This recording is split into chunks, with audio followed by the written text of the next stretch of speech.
Hello everyone, welcome back to my channel Functional Teaching Stories। आप सब लोग कैसे हो? आई विश आप सब लोग अच्छे होंगे। आप में से मेरे चैनल पर जो भी न्यू हो प्लीज़ मेरे चैनल को सब्सक्राइब कर दीजिएगा और अगर मेरी स्टोरी आपको पसंद आए तो लाइक कमेंट और शेयर करना ना भूलिएगा।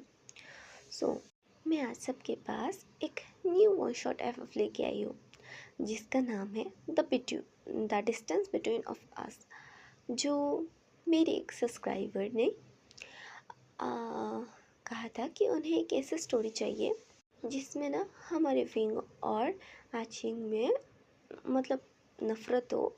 दोनों एक मिसअंडरस्टैंडिंग की वजह से एक दूसरे से नफ़रत करते हो और बाद में हमारे लैन ब्रदर्स के साथ शादी के बाद उन दोनों के बीच जो भी गलतफहमी हो वो क्लियर हो जाए। मैं उनके कहने के मुताबिक आप सबके पास एक वन शॉट एफ लेके आई हूँ। स्टोरी जैसी भी लगे प्लीज़ मुझे कमेंट में बताना ना भूलिएगा।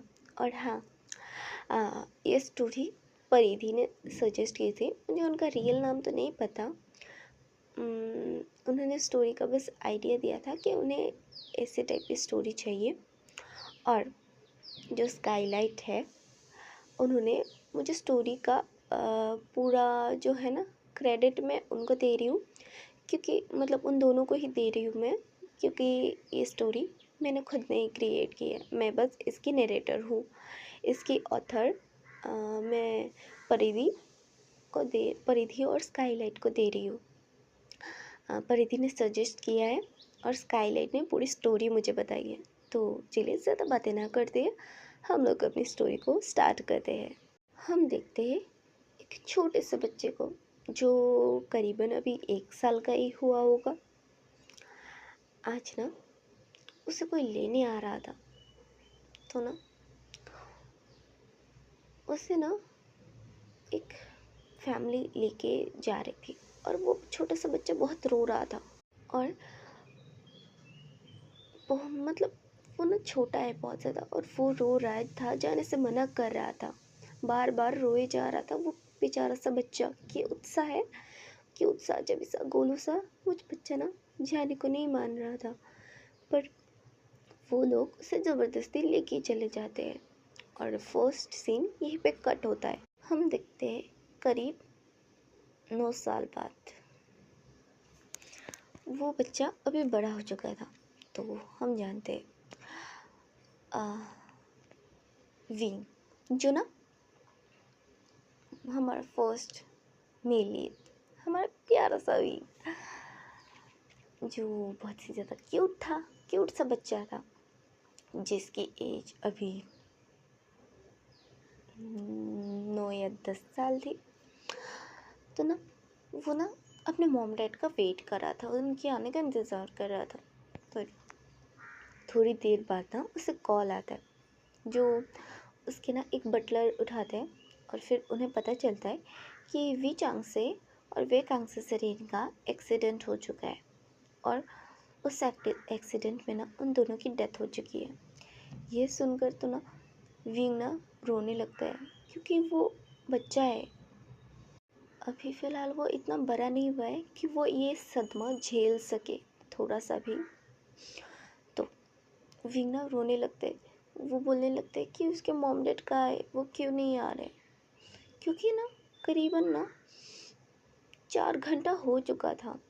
उसके मॉम और डैड ने कहा था कि वो 1 घंटे में वापस आ जाएंगे, बट करीबन 4 घंटा हो चुका था और बहुत ही ज़्यादा टाइम निकल चुका था, बट वो लोग आए नहीं थे। इसी वजह से हमारा विंग बस रोए जा रहा था, बस रोए जा रहा था। उसके आंसू ना रुक ही नहीं रहे थे, वो बस बोल रहा था कि मॉम डैड को बुलाओ, मम्मा पापा को बुलाओ, मम्मा पापा को बुलाओ। और ये बोल के ना वो बस रोए जा रहा था। वो अगर हम उससे क्या ही उम्मीद रख सकते हैं, छोटा सा बच्चा है, वो थोड़ी ना अपने मॉम डैड से उतना ज़्यादा दूर रह सकता है। हम देखते हैं तभी ना वहाँ पर उनके मॉम डैड की ना जो डेड बॉडीज़ थी ना उन्हें लाया जाता है। और विंग जब देखता है ना तो वो तो पहले तो हैरान था कि आखिर हो क्या रहा है, कौन है ये लोग और किसको लेके आया जा रहा है उनके घर में। और विंग जब आके देखता है ना पास में, तो वो ना मतलब बच्चा है ना उसे मतलब समझ है पर उतनी भी नहीं। वो आके ना अपने मॉम डैड को उठाने लगता है और रोने लगता है, बोलता है मॉम देरा अब उठ क्यों नहीं रहो, उठो ना, देखो मुझे भूख लगी है, मुझे खाने को चाहिए, आपने मुझे खाना भी नहीं दिया, मुझे भूख लग रही है ना, प्लीज उठ जाओ ना मम्मा, मुझे खाने को दे दो, मुझे बहुत ज़्यादा भूख लग रही है। और ये बोल कर ना विंग रोने लगता है बहुत ज़्यादा। पर क्या कांग्रेस सटन उठने वाली थी? नहीं, वो तो हमेशा के लिए एक गहरी सी नींद में जा चुकी थी। तभी वहाँ पर ना एंट्री होती है हमारे जियांग फैमिली की। वो लगाते हैं मैं बता दूँ, हमारी मैडम यू और जो कांग्सा सरीन है ना, दोनों बहन है, सगी बहन है। तो वो लोग आते हैं और विंग का सर होता हुआ देख कर ना हमारी मैडम यू को ना बुरा लगता है और हमारे जियांग फैमिली को भी बुरा लगता है भाई, क्यों ही बुरा ना लगे। और यहाँ पर ना मैं सबकी एज बता दूँ, हमारे जो आचिंग है ना, जो जियांग फेमिया और मैडम यू के दो बच्चे, एक तो जियांग चिंग है और दूसरा जियांग याली है। जियांग याली अभी 16 साल की है और हमारा आचिंग 11 साल का है। हम देखते हैं हमारी मैडम युवा के ना विंग को हक कर लेती है और उसे ना शांत कराने की कोशिश करने लगती है। और पर क्या ही करे, विंग पूछ रहा था कि उसके मॉम डैड उठ क्यों नहीं रहे, बट मैडम यू क्या ही बोल सकती है हमारी विंग को। बाद में ना उनके पास कोई और चारा ही नहीं बचता है। फिर ना वो विंग को लेकर अपने घर जियांग हाउस आ जाती है, क्योंकि अभी विंग का सहारा और कोई है नहीं उनके सिवा। उनकी बहन का इकलौता बेटा है वो, उनके सिवा थोड़ी ना किसी और, मतलब कोई और है विंग के पास। नहीं वे चांगसे और विकांगसे सरेन के पास थे कोई भी। फिर ना मैडम यू विंग को मतलब खाना खिलाती है बहुत मुश्किलों के बाद से, जैसे तैसे करके, और फिर उसे सुला देती है और वो जियांग फेमियन के पास आती है। फिर जियांग फेमियन को देखने लगती है और बोलती है फेमियन हम क्या करें, वी को कैसे संभालेंगे हम लोग। तो हमारे जो जियांग फेमियन थे वो कहते हैं तुम टेंशन मत लो यू, हम संभाल लेंगे उसे। तभी विंग कहते हैं आपके वजह से मुझे उसे लाना पड़ा यहाँ पर। और इस टाइम ना हमारा जियांग आ रहा था और उसने सुना कि मैडम यू गुस्से में बोल रही थी जियांग फेमियांग को कि आपके वजह से विंग को यहाँ लाना पड़ा। और हमारे जियांग ने ना पूरी भी बात नहीं सुनी, अभी वो बच्चा ही था, बस 11 साल का ही था। तो उसे ऐसा लगा कि विंग के आने की वजह से उसकी मम्मा खुश नहीं है। और ना विंग के लिए ना उसके मन में ना मतलब मिसअंडरस्टैंडिंग उसी टाइम क्रिएट हो गई कि उसकी वजह से उसके मॉम डैड खुश नहीं है और दोनों में लड़ाई हो रही है। और हमारे जियांग को लगा था कि विंग की वजह से उसके मॉम डैड में भी झगड़ा होगा। इसी वजह से ना वो विंग से नफरत करने लगा था बिना पूरी बात को समझे हुए। फिर वो वहाँ से चला जाता है, उसने बात भी नहीं सुनी थी पूरी तरीके से। फिर मेरी मम्मी कहती आपकी वजह से उसे लाना पड़ा अभी, फिर ना मैं उसे कब का ला चुकी होती और मेरे बच्चे को ऐसा कुछ भी झेलना नहीं पड़ता। और ये क्या करना, मैडम यू रोने लगती है। फिर जियांग वे मियाँ मैडम यू कहा करते और बोलते यू मत रो, हम क्या कर सकते हैं यू, हमें थोड़ी ना पता था कि डेस्टिनी इतना बड़ा हादसा, इतना बड़ा खेल खेलेगी हमारे बच्चे के साथ। और फिर ये बोलकर जियांग वे मियाँ ना मैडम यू को शांत करने लगते हैं। और फिर यहाँ से सीन कट होता है और तब से ही हमारे ना जियांग ना विंग को बुली करने लगता है। विंग को ना हमेशा परेशान करता रहता है, बिना बात के विंग के साथ लड़ने लगता है। और हमारा विंग भी कोई कम नहीं था भाई, वो बिना वजह बिना किसी रीज़न के थोड़ी ना ऐसे सब कुछ झेल सकता है। वो भी ना आचिंग के साथ लड़ाई करने में लग जाता था। आचिंग हमेशा ना विंग को मनहूस बोलता रहता था कि तुम मनहूस हो, तुमने अपने मॉम डैड को मार डाला। और ये सुनकर विंग को बहुत ही ज़्यादा गुस्सा आता था और फिर वो ना मतलब आची को बोलता था, अगर मनहूस हो तुम लाए क्यों, मैंने थोड़ी ना बोला था मेरे घर में आओ और मुझे यहाँ पर लेके आओ, तुम लोग लेके आने के बाद तुम लोग मुझे ऐसे ताना मार रहे हो। और ये कह कर ना विंग भी ना हमारे आचिंग को हर बार उल्टा जवाब देता था, जिसकी वजह से ना हमारा आचिंग और भी ना विंग से चिड़चिड़ाया करता था। और ऐसे ही करके ना उनके बीच बहुत ज़्यादा बातें बढ़ने लगी, जिसकी वजह से ना हमारी मैडम भी और जियांग फेमिया समझ गए थे। मतलब उन्हें रीज़न तो नहीं पता था कि आचिंग ऐसा क्यों करता है, बट उन्हें पता चल गया था कि विंग यहाँ पर ज़्यादा टाइम रहेगा तो मतलब आचिंग और ज़्यादा उससे परेशान करेगा। और विंग को भी पता चल गया था कि आचिंग उसे ऐसे शांति से चैन से जीने तो नहीं देगा। फिर ना विंग ना हमारी जो मैडम यू और जियांग फेमिया है उन्हें कहकर वो कहता है कि उसे बोर्डिंग स्कूल जाना है। और ये कहकर ना विंग वहाँ चला जाता है। विंग जब ना 15 साल का था और हमारे आचिंग की एज अभी 16 था, तभी ना हमारा विंग जियांग फैमिली को छोड़कर वो बोर्डिंग स्कूल के लिए चला गया था, वहाँ से पढ़ने के लिए। फिर विंग कभी वहाँ से वापस ही नहीं आया। और फिर हम देखते हमारी जो यानली है ना उनकी शादी फिक्स होती है। यानली अभी ना बहुत मतलब बड़ी हो चुकी थी और वो ना किसी से प्यार करती थी जिसका नाम जिनजुशन था। तो ना यानली ना उससे शादी कर लेती है, बट हमारा विंग ना यानली की शादी में भी नहीं आता है क्योंकि उसे आचिंग का सामना नहीं करना था। पता नहीं दोनों में इतनी ज़्यादा लड़ाई होती थी, तो हमारा विंग नहीं चाहता था कि इसकी शिजिप की शादी में कोई भी रुकावट आए दोनों की वजह से। इसी वजह से हमारा विंग ना घर में आया ही नहीं था। उसके मॉम डैड ने यानी हमारे मैडम और जियांग फैमिली ने विंग को बुलाने की बहुत कोशिश की थी, पर विंग आया ही नहीं। और इसके बाद हमें ना मैडम और जियांग फैमिली ना एक दिन मतलब ऐसे ही करके बहुत टाइम बीत गया था और विंग ना अभी 20 साल का था और वो ना उसके कॉलेज भी ख़त्म हो चुका था। वहीं से ना विंग ने ना आर्किटेक्चर का काम भी शुरू कर दिया था और विंग को उससे ना पैसे भी आने लगे थे। मतलब विंग अच्छा खासा कमा लेता था। और हमारे आचिंग ने मॉडलिंग का काम शुरू कर दिया था।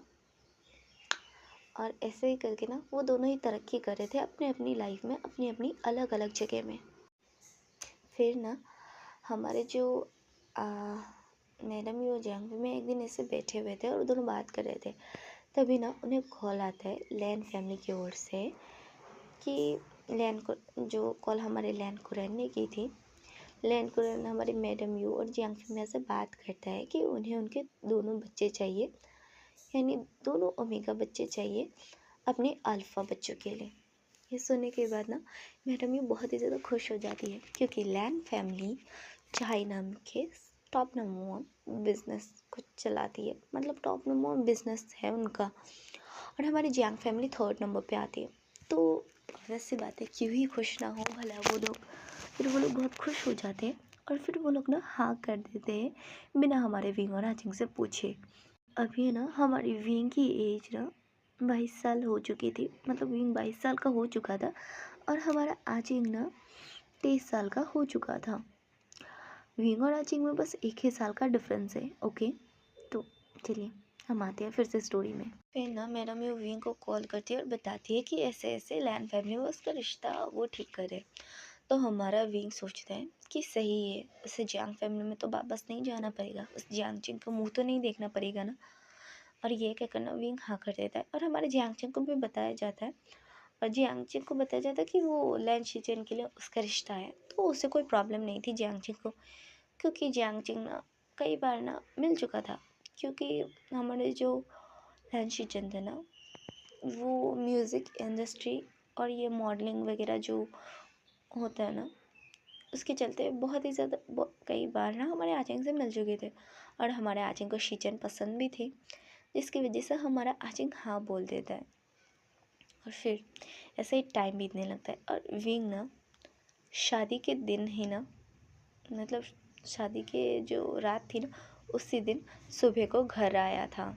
फिर वो घर आने के बाद वो डायरेक्ट वेन्यू हॉल में जा चुका था और इसके बाद उसका अलग कमरा था, वो वहीं पर रेडी होने लगा था।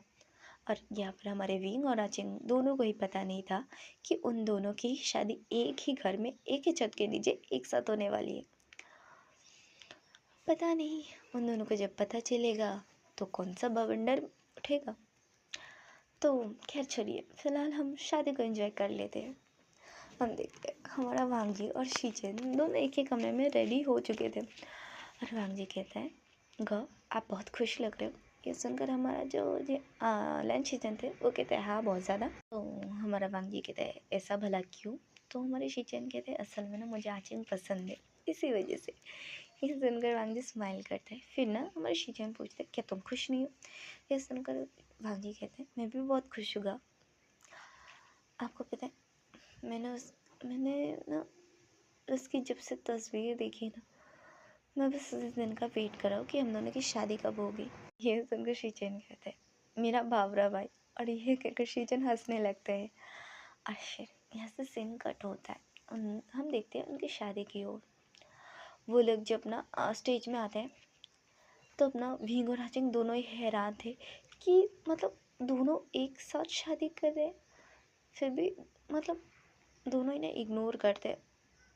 उन्होंने ये ध्यान नहीं दिया था कि दोनों ही लेन ब्रदर्स से उनके साथ शादी होने वाली है। वो दोनों एक ही छत के नीचे रहने वाले। शादी हो जाती है, वाव्स लेते हैं, फिर हेवन अर्थ को बो करते, एला एंसेस्टर को बो करके किस करके वाइन पीते और फिर शादी को लॉक करते हैं। और फिर ना वो लोग मतलब वेन्यू में नीचे आते हैं और सबको ग्रीट करते हैं, सबके साथ बातें करते हैं, क्योंकि ऑब्वियस सी बात है लैन इतने बड़े फैमिली है, दोनों ही इतने बड़े बड़े फैमिली हैं तो आएंगे ना बहुत ज़्यादा बिजनेसमैन लोग। और विंग को भी बहुत सारे लोग जानते हैं क्योंकि विंग ना बड़े बड़े मतलब आर्किटेक्चर में टिप था, तो बहुत ना अच्छे तरीके से सारी चीज़ों के हैंडल करता था। वो बड़े बड़े लोगों से उसके साथ उठना बैठना था। और हमारे जैंग जैंग तो भाई वो तो मॉडलिंग करता था, तो उसकी तो छोड़ ही दो। फिर सब लोगों से बात करने के बाद वो लोग चले आते हैं। फिर हम देखते हैं हमारे जो आचिंग था ना उसे मतलब प्लान फैमिली में लाया जाता है। और जब ना आचिंग और विंग आते हैं ना तब देखते हैं दोनों ही एक ही फैमिली में, दोनों हैरान थे। फिर बाद में उन दोनों को पता चलता है कि इन दोनों की शादी एक ही घर में हुई है। तो दोनों के ही ना एक दूसरे मतलब विंग और आचिंग ने एक दूसरे को खा जाने वाली नज़रों से देख रहे थे घूर घूर कर। और फिर हम देखते वो दोनों ही अपने अपने वेडिंग चैम्बर में जाते और फिर मतलब अपनी ये वेडिंग नाइट को एंजॉय करते। हम देखते नेक्स्ट दिन हमारा विंग और आचिंग का सामना तो होने ही वाला था ना, ऑब्वियस सी बात एक ही घर में है। तो आचिंग कहते हैं तुमने फंसा ही लिया आखिर बड़े फैमिली के लोगों को। ये सुनकर विंग को बहुत गुस्सा आता है और फिर कहता है तुम भूल रहे हो कि मैं भी कोई छोटा मोटा फैमिली से बिलोंग नहीं करता हूँ, मैं भी वे फैमिली का इकलौता हायर हूँ। तो तुम मेरे साथ ऐसे बिहेव नहीं कर सकते आचिंग, ये तुम्हारा घर नहीं है। ये क्या करना विंग गुस्से में था और दोनों में ना तनातनी छिड़ी हुई थी। और ऐसे ही करके ना दिन बीतने लगते और सब लोग नोटिस करते थे कि विंग और आचिंग में बनती नहीं है। पहले तो सबने इग्नोर किया बट मतलब ये चीज़ बढ़ती ही जा रही थी, तो सबको प्रॉब्लम तो होगी ना।